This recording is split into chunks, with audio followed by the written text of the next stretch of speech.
සුවපත් පරපුරක් උදෙසා සුවපත් දිවියකට හෙළිකරයි මං පෙත බදාදා සුවසෙත.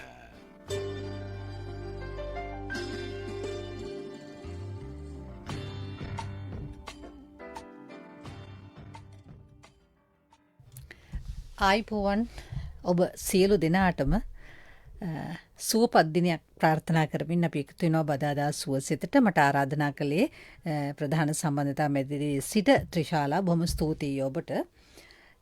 තමන්ගේ රුධිරයේ සීනි මට්ටම નિયમિત ප්‍රමාණයට වඩා ඉහළ මට්ටමක පවතින බව දැනගත්තාම අපි විවිධාකාර ප්‍රතිකාර සඳහා යොමු වෙනවනේ.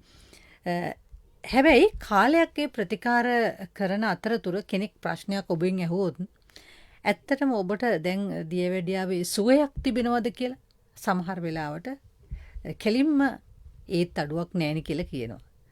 ටිකක් අඩුයි වගේ කියලා කියන අවස්ථාවක් තියෙනවා. සමහර වෙලාවට අඩු වෙයි කියලා හිතනවා තාම එහෙම නැණේ. ඒ වගේ විවිධාකාර පිළිතුරු අපිට ලබා දෙනවා. එතකොට අපිට ප්‍රශ්නයක් මතුවෙනවා ඇත්තටම දියවැඩියාව සුව කරන්න පුළුවන්ද? අද අපේ කතා බහත් ඒ වගේ තමයි දියවැඩියාව ආයුර්වේද ප්‍රතිකාර මගින් සුව කරන්නට පුළුවන්ද? මේ මේක ප්‍රශ්නයක්. අපි මේ ප්‍රශ්නේ ඉදිරිපත් කරමින් අපේ කරුණාකාරණා පැහැදිලි කරලා දෙන්නට ආරාධනා කළේ අපේ වෛද්‍යතුමිය කොළඹ මහනගර සභාවේ ස්වදේශීය වෛද්‍ය දෙපාර්තමේන්තුවේ ජ්‍යෙෂ්ඨ වෛද්‍ය නිලධාරී වෛද්‍ය ප්‍රවීණා රත්නපාල මහත්මියට ආයුබෝවන් ඔබතුමියට. වැඩි වශයෙන් මේ දියවැඩියාව සඳහාම ප්‍රතිකාර කරන වෛද්‍යවරියක් නිසාම අපි කැඳවගත්ත අද දවසේ අපේ කතා බහට මම වැඩසටහන ආරම්භයේ ඔබට මතක් කරනවා අපේ තරංගමාලා 91.7 91.9 ස්වදේශීය සේවා තරංගමාලා ඔස්සේ වගේම වෙනදා වගේම සම්බන්ධ වන්නට පුළුවන් ස්වදේශීය සේවා මුහුණු පොත ඔස්සේත්. ඒ විතරක් නෙමෙයි අපේ දුරකථනයත් සුපුරුදු ආකාරයෙන්ම ඔබට විවෘතයි. මේ කාරණාව පිළිබඳ ඔබට ප්‍රශ්නයක් තියෙනවා නම් මේ ඔබේ අඩහෝරාව ඔබේ ගුවන් කාලය එකතු වන්න අප සමග 0112 68යි 94යි 28 0112 68යි 94යි 28 වෛද්‍යතුමියනි මම ප්‍රශ්නයක් තමා ඔබතුමියගේ කතා බහ ආරම්භ කරන්නේ. මොකද කිව්වා මේ ප්‍රශ්නයක් මේක අභියෝගයක් ඔබතුමියට තමයි බාර දෙන්නේ. ඇත්තටම දියවැඩියාව ආයුර්වේදයෙන් සුව කරන්න පුළුවන්ද? ඔව්. ඇත්තටම type 2 කියන දියවැඩියා තත්ත්වය බොහොම සාර්ථක විදියට ආයුර්වේද ප්‍රතිකාර වලින් සුව කරන්න පුළුවන්. මොකද ආයුර්වේද වෛද්‍ය විද්‍යාවේ තියෙන ප්‍රධාන સિદ્ધාන්තයක් තමයි මොනවා හෝ රෝගයකට අපි ප්‍රතිකාර කරනකොට රෝග නිදානය. එහෙම නැත්නම් රෝගයට හේතුව මුලින්ම හොයලා බලන්න ඕනේ. එතකොට හරියටම රෝගයට හේතුව හොයලා රෝගයට හේතුව ඉවත් කරන්න රෝගියාට උපදෙස් දීලා ඊට පස්සේ දෙවනුව තමයි ප්‍රතිකාර පටන් ගන්න. ඒ concept එකේ ඉඳගෙන අපි බැලුවොත් type 2 දියවැඩියා තත්වය කියන්නේ අපේ ශරීරයේ ප්‍රමාණවත්ව ඉන්සියුලින් තිබිලත් ඉන්සියුලින් වලට ප්‍රතිරෝධයක් ඉන්සියුලින් රෙසිස්ටන්ස් එකක් අපේ ශරීරයෙන් නිර්මාණය වීම තමයි type 2 ඩයබටිස් කියන රෝග තත්වයට හේතු වෙන්නේ. තව දෙයක් මම කියන්න ඕනේ type 2 ඩයබටිස් තමයි අපි වර්තමානයේ දියවැඩියා රෝගීන් 100 දෙනෙක් ගත්තොත් 90ක් 95ක් ඉන්නේ type 2 ඩයබටිස්. වැඩි පිරිසක්. මොකද 105ක් 10ක් වගේ ප්‍රමාණයක් තමයි type 1. ඒ කියන්නේ ජාන වලින් එන ප්‍රශ්න තියෙන දියවැඩියා රෝගීන්. අපි මේ ඔය type 1 2 කාරණා මීට කලින් පැහැදිලි කරලා තියෙනවා. අපි පොඩ්ඩක් චුට්ටක් පැහැදිලි කරමුද ඔය වර්ග දෙක කොහොමද වෙනස් වෙන්නේ? හරි. type 1 ඩයබටිස් කියලා කියන්නේ ගොඩක් තරුණ පොඩි දරුවන්ට. ඒ කියන්නේ උපතින්ම එයාගේ අග්න්‍යාශයේ තියෙන ප්‍රශ්න නිසා ඉන්සියුලින් හෝමෝනේ නිෂ්පාදනය ප්‍රමාණවත් නැහැ. අඩුයි. නමුත් type 2 ඩයබටිස් කියලා කියන්නේ අපිට අවශ්‍ය ප්‍රමාණයට ඉන්සියුලින් තියෙනවා, අග්න්‍යාශය නිරෝගී. නමුත් රෝගීන්ගේම අපේ පුද්ගලයන්ගේම වැරදි ආහාර රටාව විහරණ ඒ වගේ දේවල් නිසා පසු කාලීනව ඇතිවෙන රෝග තත්වයක් තමයි type 2 ඩයබටිස් කියලා කියන්නේ. එතකොට මේක අපිට හරියට රෝගියා දැනුවත් කරොත් කොහොමද ඔයාට මේක ආවේ, මොනවද හේතු, ඒකෙන් ඔයා ඉවත් වෙන්නේ කොහොමද කියන එක 100%ක් රෝගියාට පැහැදිලි කරලා ආයුර්වේද ඖෂධ පටන් ගත්තොත් අනිවාර්යයෙන්ම මේ රෝග තත්ත්වය සුව කරන්න පුළුවන්. මොකද අපි මුලින්ම මම ඒක පැහැදිලි කරන්නද කොහොමද type 2 හරි පැහැදිලි කරමු අපි. හරි type 2 diabetes කියන්නේ ඉන්සියුලින් වලට අපේ ඇඟෙන්ම ප්‍රතිරෝධයක් ඇති වෙන එකනේ. එතකොට ඒ තත්වයට හේතු වෙන්න හේතු කාරණා කිහිපයක් තියෙනවා. ප්‍රධානම දේ තමයි අපි අද වර්තමානයේ පාවිච්චි කරන ආහාර පාන වර්ග. එතකොට මේ වගේන් අපි කෙලින්ම සීනි අපේ ඇඟට ලැබෙන ආහාර වර්ග තියෙනවා. පැණි බීම වර්ග, එතකොට කෘතිම පළතුරු බීම වර්ග, ඒ වගේ දේවල්. එතකොට අපිට කෙලින්ම ඒ වගේ සීනි ඇඟට ලැබෙන්නේ. ඊට අමතරව අපි කියන්නේ refined carbohydrate කියන්නේ පාන් පිටි කෑම වලින් බනිස්, පාන්, බිස්කට් මේ වගේ අද බහුලව පාවිච්චි කරනවානේ. ඒ දේවල් වලිනුත් අපි කෙලින්ම සීනි නෙමෙයි, හැබැයි පිෂ්ඨය අපේ ඇඟට ලැබිලා ජීර්ණයේදී එන්නේ සීනි, ග්ලූකෝස්. ඊට අමතරව මේක අධික පරිභෝජනය කරොත් කොලෙස්ටරෝල් වැඩි වෙන්නත් පුළුවන්. එතකොට මෙන්න මේ දේවල් තමයි ඉන්සියුලින් ප්‍රතිරෝධතාවයට එක හේතුවක් වෙන්නේ. ඊළඟට තව ප්‍රධානම හේතුව තමයි ව්‍යායාම මදිකම. අපි ගොඩාක් අය අද වර්තමානයේ ඇඟ වෙහෙසෙනව ගොඩක් අඩුයිනේ. එතකොට අඩුයිනේ. ඔව්. ඉතින් ඒ දේවල් එක්ක ඒ කියන්නේ ව්‍යායාම අඩුකම නිසාත් අර විදියටම අපේ ඇඟේ ඉන්සියුලින් වලට ප්‍රතිරෝධතාවයක් එනවා. ඉන්සියුලින් තියනවා ප්‍රමාණවත්, හැබැයි ඉන්සියුලින් වලට සෛලය ළඟට අපි සාමාන්‍යයෙන් වෙන්නේ ඉන්සියුලින් හෝමෝන් එක අපේ ඇඟේ සෛල වලට ඇවිල්ලා එතනදි වෙන යම්කිසි ප්‍රතික්‍රියාවකින් ග්ලූකෝස් සෛල ඇතුළට ඇතුල් කරගන්න එක. එතකොට ඒ ඇතුල් කරගත්තට පස්සේ අපිට එදිනෙදා වැඩ කටයුතු කරන්න අවශ්‍ය ශක්තිය ලබා ගන්න, එහෙම නැත්නම් තැම්පත් කරන්න තමයි ඒ ක්‍රියාවලිය හැදිලා තියෙන්නේ. හැබැයි අර ඉන්සියුලින් ප්‍රතිරෝධීතාවයේදී තැම්පත් වීමක්වත් වැයවීමක්වත් වෙන්නේ නැතුව රුධිරයේම පුළුවන් තරම් සීනි එකතු වෙනවා, ග්ලූකෝස් එකතු වෙනවා. ඔව්. එතකොට තමයි රුධිරයේ සීනි මට්ටම ඉහළ යන්නේ. එතකොට ඔන්න දෙවැනි කාරණය තමයි ඔය ව්‍යායාම මදිකම. ඊළඟට තව තියෙන ප්‍රධාන ප්‍රශ්නයක් තමයි කාලයක් තිස්සේ තියෙන ස්ට්‍රෙස් එක, මානසික ආතතිය. ඒ වගේම නිින්ද අඩුකම. ගොඩක් වෙලාවට ප්‍රමාණවත් පැය 6ක් 8ක් අතර ප්‍රමාණවත් නිින්දක් තියෙන්න ඕනේ. ඒ නිින්ද අඩුකමත් අර විදියටම ඉන්සියුලින් ප්‍රතිරෝධීතාවයක් ඇති වෙන්න හේතු වෙනවා. එතකොට මෙන්න මේ වගේ තව දෙයක් තමයි අපේ උසට හරියන බර මේන්ටේන් වෙන්නේ නැති එක. ඒකත් ප්‍රධාන හේතුවක්. මොකද අපේ ඇඟේ ෆැට් තැම්පත් වෙන්න, ඒ වගේම අපේ ඉන්ද්‍රියන් වටා අනවශ්‍ය විදියට ෆැට් තැම්පත් වෙන්න අර විදියටම ඉන්සියුලින් ප්‍රතිරෝධතාවය හැදෙනවා. එතකොට මේ කියන හේතු කාරණා ටික ගොඩක් දුරට අසන්නන්ට පැහැදිලි ඇති. මේ අපිට වළක්ව ගන්න පුළුවන් කාරණා ටිකක්. මිනිසුන්ගේ නොදැනුවත්කම හින්දා පුරුද්දක් විදිහට මෙහෙම කාලයක් තිස්සේ පුරුදු වෙච්ච, හැබැයි වළක්ව ගන්න පුළුවන් කාරණා. එතකොට මේ ටික අපි හරියට රෝගියාව දැනුවත් කරලා ඒ වගේ ඉවත් වෙන විදිය සහ ඒ වගේ ඉවත් වුණොත් තියෙන වටිනාකම හරියට පැහැදිලි කරලා පැහැදිලි කරලා දුන්නොත් අනිවාර්යයෙන්ම ඒක රෝගියා තේරුම් ගන්නවා. අපිට ආයුර්වේද ප්‍රතිකාර වලින් දියවැඩියාව type 2 කියන ඩයබටිස් තත්ත්වය සුව කරගන්න හැකියාවක් ලැබෙනවා. එතකොට අර විදියට අපි විස්තර කරලා හේතු කාරණා වලින් ඉවත් වෙලා අපේ ඖෂධ ශරීරයට ලබා දුන්නම අපේ ඖෂධ වලින් කෙරෙන්නේ අර ප්‍රතිරෝධීතාවය අඩු කරන්න අවශ්‍ය වෙන වටපිටාව සකස් වෙනවා. ඒ වගේම පැන්ක්‍රියස් එක, අග්න්‍යාශය තවදුරටත් හොඳට ක්‍රියාත්මක වෙන්න අවශ්‍ය ගුණයක් ලැබෙනවා. ඒ වගේම ඒ ටික කරන අතරතුර අර වැඩි වෙලා තිබ්බ අනවශ්‍ය රුධිරගත සීනි ප්‍රමාණය අඩු කරන්නත් අපේ ඖෂධ උදව් වෙනවා. ඔය වගේ ක්‍රියාවලියක් තමයි ඒක රෝගියාට පැහැදිලි කරලා හරි විදියට රෝගියාගේ 100% සහයෝගයක් ලැබුණොත් අනිවාර්යෙන් අපිට සුව කරන්න පුළුවන් ඒක. ප්‍රතිකාරයත් එක්කම රෝගියාගේ පැත්තෙන් තියෙනුනේ සදා සත්කාරය නේද? ඒ දෙකම එකතු වුණොත් සුව කරන්න පුළුවන්. දැන් මම පළවෙනිම ඔබට යොමු කරපු ප්‍රශ්නය සුව කළ හැකිද? ඇය සුව කරන ආකාරය පිළිබඳ පැහැදිලි කළා. සුව කළ හැකියි කියලා. අද අපි කතා කරන්නේ මේ දියවැඩියාවට ආයුර්වේදයේ ප්‍රතිකාර තිබෙන්නේ කොයි ආකාරයෙන්ද? ආයුර්වේදයේ ප්‍රතිකාර මගින් දියවැඩියාව සුව කරන්නට පුළුවන්ද කියන කාරණාව පිළිබඳවයි. ඔබට ප්‍රශ්නයක් තියෙනවා නම් කතා කරන්න 0112 68 94 28 අපේ දුරකථනය ඔබට විවෘතයි. වෛද්‍යතුමියනි අපි අහලා තියෙනවා දැන් මේ දියවැඩියාව තියෙන කෙනෙකුට කොලෙස්ටරෝලුත් එන්න පුළුවන් කියලා. සමහරට ඕක අපි කතා බහේදී කියන අයියමලයෝ වගේ එක මග යනවා එකට එනවා ඒ වගේ කියලා කියනවා. ඇත්තටම එහෙම හැදෙන්න පුළුවන්ද? මොකක්ද දෙක අතර තියෙන සම්බන්ධය? ඔව්. ඇත්තට මේ ප්‍රශ්නේ ගොඩක් වැදගත්. මොකද ගොඩක් වෙලාවට ෂුගර් තිබුණොත් පොඩි කාලයක් ඇතුළත කොලෙස්ටරෝලුත් හැදෙනවා. එහෙම නැත්නම් මේ දෙකම එකට එනවා.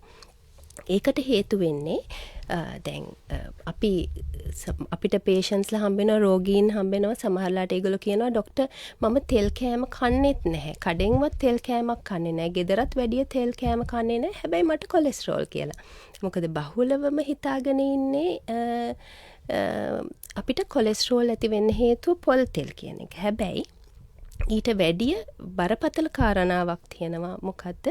අර පිෂ්ඨය වර්ගය කියන්නේ පාම් පිටි කෑම, පාම් පිටි හෝ හාල් පිටි කෑම හෝ අධික විදියට පරිභෝජනය කිරීම කොලෙස්ටරෝල් ඇති වෙන්න හේතුවක්. ඒක එහෙම සිද්ධ වෙන්නේ ශරීරයට අපි ලබා ගන්න පාම් පිටි කෑම එහෙම නැත්නම් අධික සීනි සහිත ආහාර වලින් එන මේ ග්ලූකෝස් තැම්පත් කරන්න තියෙනවා අපිට යාන්ත්‍රණයක් ග්ලූකෝස් ග්ලයිකෝජන් විදියට. ඒ විදියට තැම්පත් කරලා මේ තැම්පතු ෆිල් වුණාම ඊළඟට වෙන්නේ ඒක ෆැට් බවට පත් වෙන එක. ඒ කියන්නේ කොලෙස්ටරෝල් විදියට තැම්පත් වෙන එක. කොලෙස්ටරෝල් වලට පරිවර්තනය වෙන එක. ඒක අපි කරන්නේ අපේ ශරීරයේ ප්‍රධානවම liver එක අක්මාවෙන්. අක්මාව ග්ලයිකෝජන් විදියට තැම්පත් කරලා අතිරික්තය අර විදිය ෆැට් විදියට ෆැට් නිෂ්පාදනයක් වෙනවා. මෙතනදී ඔයගොල්ලෝ දන්නවා ඇති කොලෙස්ටරෝල් රිපෝට් එකක් බැලුවොත් අපි කොලෙස්ටරෝල් වර්ග කීපයක් තියෙනවානේ. එකෙන් ට්‍රයිග්ලිසරයිඩ් කියන කොලෙස්ටරෝල් වර්ගය තමයි අර විදියට පාම් පිටි පිෂ්ඨය සහිත ආහාර වැඩිපුර පරිභෝජනය කරාම ට්‍රයිග්ලිසරයිඩ් බවට තමයි වැඩිපුර පරිවර්තනය වෙන්නේ. එතකොට මේක liver එකේදී ට්‍රයිග්ලිසරයිඩ් ගොඩාක් නිෂ්පාදනය වෙලා තැම්පත් වීමෙන් අපි ගොඩක් බහුලවම දන්න දෙයක් තියෙනවානේ ෆැටි liver කියන තත්ත්වය. ෆැටි liver තත්ත්වය එන්නත් පුළුවන්. මොකද මේ විදිහට කොලෙස්ටරෝල් තැම්පත් වෙලා අක්මාවේ තියෙන බරෙන් 105කට වැඩි වුණාම මේ ෆැට් ලේයර් එක එතකොට එයා ෆැටි liver තමයි. ටික ටික ෆැටි liver වර්ධනය වෙනවා. අනිත් එක තවත් ප්‍රධාන දෙයක් තමයි type 2 diabetes රෝගීන් 100ක් ගත්තොත් 70කටම මේ ෆැටි liver තත්ත්වය තියෙනවා ගොඩක් වෙලාවට. එතකොට මට මේක කතා කරද්දී මේ මං ගාවට ආපු patient කෙනෙක් ගැන මතක් වුණා. ඒ අත්දැකීම ඔස්සේ අපි කතා කරමු. ඔව්. එයා අවුරුදු 20ක පිරිමි දරුවෙක්. හැබැයි ගොඩාක් හරිම මුරණ්ඩු විදියට කෑම බීම අම්මා තාත්තා කියන දේ අහන්න නැතුව පාම් පිටි කෑම, පැණි බීම වර්ග ගොඩාක් පාවිච්චි කරලා එයා මංගාවට එනකොට අවුරුදු 2ක් ඩයබටිස් හැදිලා. අවුරුදු 2ක් වෙස්ටර්න් බෙහෙත් අරන්. සමහර වෙලාවට එයා කියනවා එයා ඇත්තම කිව්වා මට එයා සමහරලාට ડોක්ටර් දීපු ඩෝස් එකට වැඩියක් අරගෙන. ඒක හරිම භයානක තත්වයක්නේ. උපදේශයකින් තොරව. එයා වැඩිපුර කෑම ගත්තා කියලා හිතුනොත් වැඩිපුර ඩෝස් එක වැඩි කරලා. එහෙම වෙලා අවුරුදු 2කට පස්සේ ආවම දැන් මම ඇහුවා ඔයා එතකොට පුතා කොලෙස්ටරෝල් වලට බෙහෙත් බොනවද මොනවා හරි කියලා. නැහැ ડોක්ටර් මම බලලා නැහැ කිව්වා. එතනදී මට එයාගේ ආහාර රටාව ගැන ඇහුවම අනිවාර්යෙන් කොලෙස්ටරෝල් ඇති කියන සැකේ ආවා. කොලෙස්ටරෝල් චෙක් කරලා බලද්දී මම අර කියපු ට්‍රයිග්ලිසරයිඩ් එක 500ට තිබ්බා. එතකොට ට්‍රයිග්ලිසරයිඩ් වල සාමාන්‍ය අගය වෙන්න ඕනේ 150ක් හෝ ඊට අඩු. ඇත්තටම 100ක් වගේ අගයක් තියෙනවා නම් ඒක ගොඩක් හොඳයි. දැන් මෙයාට 150 කියන වැඩිම රේන්ජ් එකක් නෙමෙයි 500ක්. 500 කියන්නේ තියෙන පුළුවන් උපරිම රේන්ජ් එකක්. ඒතර මේක එයා තවත් නොදැනුවත්ව මමත් කියලා බලන්නේ නැතුව ඉස්සරහට ගියා නම් ඒ දරුවගේ ජීවිතේ කොයි තැනකට යයිද කියලා හිතන්න බෑ. අවුරුදු 20ක දරුවෙක්. එතකොට මම යාට හරියටම මේ දේවල් කියලා පැහැදිලි කරලා කෑම බීම යා සෑහෙන දුරට වෙනස් වෙන්න ඕනේ කියලා තේරුම් කළා. දැන් මාස 1.5ක් විතර වෙනවා. ගොඩාක් දුරට යාගේ සාමාන්‍ය තත්වයට ලං වෙලා තියෙනවා. ඉතින් මෙන්න මේක තමයි අර අපි ප්‍රධානවම තේරුම් ගන්න ඕනේ අසන්නන් පොල් තෙල් කෑම නෙමෙයි ඇත්තටම වැඩිපුරම ප්‍රශ්නේ වෙන්නේ කොලෙස්ටරෝල් වලට පාම් පිටි කෑමම තමයි. මොකද රෑට ගොඩක් බත් ගන්නවනම් ගොඩක්මත් නෙමේ ඇත්තටම රෑට බත් ගන්න හොඳම නෑ. බත් රාත්‍රී ආහාරය විදිහට ගන්න එක එහෙම නැත්තම් ඉන්දියාප්ප පාන් වගේ දේවල් ගන්න එක.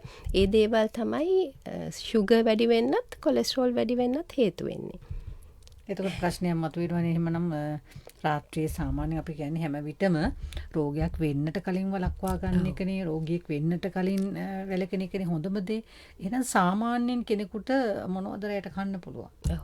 ඇත්තටම දියවැඩියාව වැළඳුන නැති කෙනෙක් වුණත් ගොඩාක්ම හොඳයි බත් පාම් පිටි කෑම හාල් පිටි කෑම කිසි දෙයක් ගන්නේ නැතුව ඉන්න පුළුවන් රාත්‍රියට. වඩාත්ම හොඳ වෙන්නේ එළවලු ටිකක් තම්බලා එහෙම නැත්නම් එළවලු සුප් එකක් එහෙම නැත්නම් මම කලින් වැඩසටහනේදී කිව්වා වගේ බාර්ලි ආශ්‍රිත මොනවා හරි කමක් නැහැ. පිට්ටු රොටි එහෙම නැත්නම් බාර්ලි ටිකක් තම්බලා බොන්න පුළුවන් නම් එතනදී සෙම තියෙන කෙනෙක්ට නම් හොඳ නැහැ සීතල හින්දා. ඒ වගේ පුළුවන් තරම් පිෂ්ඨය නැති තන්තුමය ගතිය වැඩි ආහාරයකට රාත්‍රී ආහාරයේ විදියට යන්න පුළුවන් නම් අපිට දියවැඩියාව හැදුන කෙනෙක්ටත් සුව කර ගැනීමත් පහසුයි. ඒ වගේම දියවැඩියාවෙන් වැළකීලා ඉන්නත් පුළුවන්.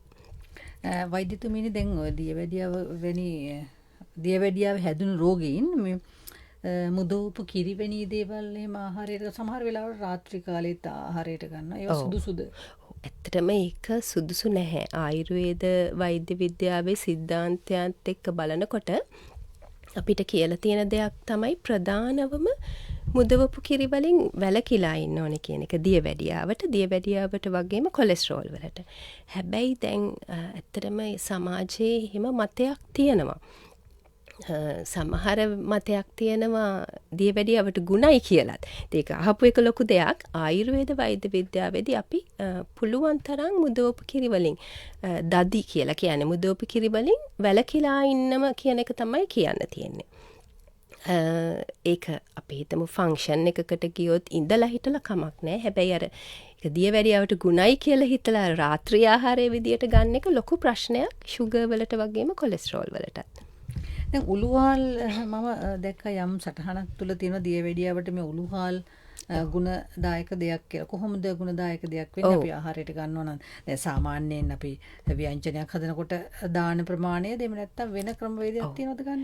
ව්‍යංජනයකට දාන එකනොත් අපිට උදව්වක් වෙනවා. හැබැයි අපිට දැන් ඒක ප්‍රතිකාරයක් ඒක විතරක් ප්‍රතිකාරයක් විදිහට ගන්න කියනවා නෙමෙයි. නමුත් මොනාහරි එයා ගන්න ප්‍රතිකාරයත් සමග අපිට උළුහාල් ඒ විදිහට ෂුගර් අඩු කරන්න උදව් වෙනවා. අපි හිතමු රෑට වැඩිපුරම සාර්ථක වෙන්නේ රෑට උළුහාල් පෙඟෙන්න දාලා සාමාන්‍යයෙන් තේ හැඳි 2-3ක් වගේ පෙඟෙන්න දාලා තියලා උදේට ඒ වතුර ටික බොන්න පුළුවන් නම් ෂුගර් අඩු වෙන්න හේතුවක් වෙනවා. ඒක තනිකර ප්‍රතිකාරයක් විදිහට නෙමෙයි හැබැයි උදව්වක් වෙනවා. දැන් පලා වර්ග කොහොමද අපි වෙන් කරලා එහෙම නැත්නම් තෝරා බේරාගෙන ගන්නට ඕන දියවැඩියා රෝගියෙක්? ඔව්. දියවැඩියා රෝගයේදී ඇත්තටම කොළ වර්ග පලා වර්ග විදියට තෙබු කොළ ගොඩක් හොඳයි. ඊට අමතරව කතුරු මුරුංගා කොළ ඒ වගේ දේවල් ගොඩක් ගුණයි. පොදුවේ තන්තුමය ගතිය නිසා අපිට ඕනෙම පලා වර්ගයක් දියවැඩියා රෝගයකට ගුණයි. අර ටික විශේෂයෙන් කියන්න පුළුවන්. ඊට අමතරව පැෂන් ෆෘට් කොළ ඒ වගේ කොළ වර්ග වැඩිපුර දියවැඩියා රෝගීන්ට ගුණයි. දැන් ආයුර්වේදයේ තියෙන මේ ශක්තිමත් ඖෂධ එහෙම නැත්නම් අපි කියනවා ගුණදායක මේ ඖෂධ වලට තාමත් සමහර වෙලාවට මේ රෝගීන් යොමු වෙනවා අඩු වෙන හේතු එහෙම නැත්නම් ආකල්පමය වෙනසක් අවශ්‍යද මිත්‍යා මතද? දැන් ඔබතුමියගේ අත්දැකීම ඔබතුමියම සඳහන් කරනවා මේ රෝගයේ සුව කරගත්තු ඒ කියන්නේ නිට්ටාවටම සුව කරගත්තු අයත් ඉන්නවා මේ ආයුර්වේද බෙහෙත් වලින් කියලා. එහෙනම් මොකක්ද අපි අතර තියෙන මේ දුරස්ථභාවය? ඔව් ඇත්තටම ඒක ලොකු ප්‍රශ්නයක් වෙලා තියෙනවා. ආයුර්වේද ඖෂධ වලින් ගන්න තියෙන ප්‍රතිලාභ ගොඩාක් ඇහිරිලා තියෙනවා ඒ වගේ වැරදි මත නිසා. මොකද කෙනෙක් දියවැඩියා රෝගය දැනගත්ත ගමන් ආවනම් අපේ බෙහෙත් වල ආයුර්වේද ඖෂධ වලට අපිට type 2 diabetes රෝගියෙක් මාස 3-6ක් ඇතුළත බොහෝ දුරට යාව සුව කරන්න පුළුවන්. අර විදිහට අර හේතුකාරණ රෝගියාගෙන් රෝගියාට හේතුකාරණා වෙනස් වෙන්න පුළුවන්නේ. එයත් එක කතා කරලා ඒ හේතුකාරණා වලින් වැළකෙන විදියට උපදෙස් දීලා ඖෂධ පළවෙනි වතාවටම වෙන ප්‍රතිකාරවලට යොමු නොවී ආවොත් අපිට මාස 3ක් 6ක් වගේ ඇතුළත බොහෝ දුරට සුව කරන්න පුළුවන්. නමුත් අර තියෙන වැරදි මත හින්දා ඇත්තටම ගොඩක් වෙලාවට රෝගීන් දන්නෙත් නැහැ ආයුර්වේද ඖෂධ දියවැඩියාව කොලෙස්ටරෝල් වගේ දේවල් වලට තියෙනවද කියලා. වැඩිපුරම හිතන්නේ ආයුර්වේද ඖෂධ කියලා කියන්නේ ආතරයිටිස් මොනවාට හරි වගේ දෙයකට කැක්කුමක් ආව තෙල් ටිකක් ගන්න. ඔව්. ඒක ඇත්තටම ගොඩක්ම කනගාටුදායක තත්වයක්. සමහර වෙලාවට රෝගීන් ඇවිල්ලා කියනවා ડોක්ටර් මට බොන බෙහෙත් නම් එපා මට තෙල් ටිකක් දෙන්න. මම මේවට මේ බෙහෙත් බොනවා කියලා.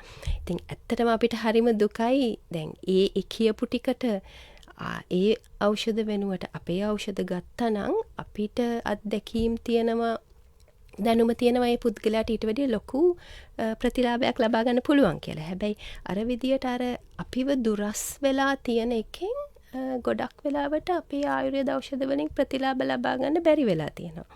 ඊළඟ ලොකුම අවාසනාවන්ත කාරණය තමයි දැන් මාසයක් දෙකක් තුනක් මාස 6ක් වගේ කාලයක් අපේ ඖෂධ අරගෙන හොඳ කරගන්න පුළුවන් දියවැඩියා රෝගය අපේ ඖෂධ වලට එන්නේ නැති කමින් ඒ පුද්ගලයා අවුරුදු 10 20 30 ඖෂධ මතම යැපෙමින් ඉන්නවා. ඒක තවදුරටත් බරපතල කාරණයක් වෙන්නේ දැන් ඖෂධ මත ඉන්නවා කියන්නේ එතනින් එයා සුවයක් ලබන්නේ නැහැනේ. එතකොට පාලනයක් විතරයිනේ. එතකොට යාට ඖෂධ රෝගය නිසා ඇතිවෙන සංකූලතාත් වෙනත් සමහර ඇතැම් ඖෂධ නිසා ඇතිවෙන සංකූලතාත් ඒ ඔක්කොටම මූණ දීලා සමහර රෝගීන් අවුරුදු 40-50 වෙද්දී ජීවිතේනොත් වන්දි ගෙවනවා. නමුත් ටයිප් 2 දියවැඩියා රෝගියෙක් ආයුර්වේද ප්‍රතිකාරවලට යොමු වුණා නම් පළවෙනි ඔප්ෂන් එක විදියට එහෙම නැත්නම් අඩු ගානේ දැනගෙන අවුරුදු 2-3කින් හරි අපිට බොහොම සාර්ථක විදියට එයාට කිසිම කම්ප්ලිකේෂන් එකක් කිසිම අතුරු උපද්‍රවයක් කිසිම ඉන්ද්‍රියකට හානියක් වෙන්නේ නැතුව රෝගයත් සුව කරලා දෙන්න පුළුවන්. ඒක අපි මෙහෙම නිකන් කියනවා විතරක් නෙමෙයි හරියටම පරීක්ෂණ වාර්තා බලලා ඒවා ඔප්පු කරලා තියෙන කාරණා. ඉතින් ඒ වගේ ගොඩාක් සාර්ථක ඖෂධ තියාගෙන අපිව එහෙම පේෂන්ස් ලගින් රෝගීන්ගෙන් ඈත් වෙන එක හරිම අවාසනාවන්ත තත්වයක්. මට තව එක රෝගියෙක් ගැන මතක් වුණා මෙහෙම කියනකොට එයාට අවුරුදු 37යි. එයා අවුරුදු 10ක් වගේ ආසන්න කාලයක් වෙනත් ප්‍රතිකාර ලබාගෙන තමයි ආවේ. කොලෙස්ටරෝල් තිබුණා, ෂුගර් තිබුණා. එයාගේ වෘත්තිය වුණෙත් අර ඉවෙන්ට් ප්ලෑනින්. එතකොට එයා නිතර සාදවලට සහභාගී වෙලා ගොඩාක් වැරදි ආහාර රටාවක හිටියේ. HbA1c ඒ කියන්නේ අර මාස 3ක ඇවරේජ් එක එයාගේ 7.8ක් වගේ අගයක් තිබුණේ එනකොට ආවේ හරියටම මේ අවුරුද්දේ 3 වෙනි මාසේ. දැන් මේ ළඟදී මේ 7 වෙනි මාසේ අන්තිම වෙනකොට ආවා HbA1c එක 5.6යි යාගේ. අඩුවීමක් තියෙනවා. ඔව් 5.7ට අඩු කියලා කියන්නේ යා දියවැඩියා රෝගයක් නෙවෙයි ඇත්තටම. 7.8 වගේ අගයක තිබුණ එක 5.6 වෙලා. ඒ වගේම යාගේ සීනි කොලෙස්ටරෝලුත් 100%ක් සාමාන්‍ය අගයක තියෙනවා. ක්‍රමයෙන් එයා ගත්ත අනිත් වෙනත් ඖෂධ මම නවත්තලා දැන් ඒ කිසිම ඖෂධයක් නැතුව අපේ ඖෂධ වලින් විතරයි යා යන්නේ. ඒ කියන්නේ අපි මේ සමස්තය සඳහන් කළොත් දියවැඩියාව ආයුර්වේදයෙන් නිසි ලෙස ප්‍රතිකාර කරොත් ප්‍රතිකාරයේ සමග සත්කාරය එකතු කළොත් සුව කරන්නට පුළුවන්. ඔබතුමියගේ දුරකථන අංකයක් ලබා දෙන්නට පුළුවන්. ඔබ කැමති නම් යම් කෙනෙකුට උපදෙසක් අවශ්‍ය නම් කොහොමද සටහන් කරන්නේ අපි? හරි. 077 077 25 25 17 17 261 261 077 25 17 261. එහෙමනම් මේ කතා බහත් සමගින් අද අපි සමුගන්නටයි සූදානම් වන්නේ. ඔබට බොහොම ස්තුතිවන්ත වෙනවා අප සමග සම්බන්ධ වුණාට. කොළඹ මහනගර සභාවේ ස්වදේශීය වෛද්‍ය දෙපාර්තමේන්තුවේ ජ්‍යෙෂ්ඨ වෛද්‍ය නිලධාරී වෛද්‍ය ප්‍රවීණා රත්නපාල මහත්මියට. අද තාක්ෂණික දායකත්වය රජීව නානායක්කාර ලක්ෂානි අබේවර්ධන නවමාධ්‍ය මෙහෙයුමින් මා සමග එකතු වුණා. වැඩසටහන නිෂ්පාදනය කරමින් ඉදිරිපත් කළ මම ශාන්ති වීරසිංහ. ආයිබෝවන්.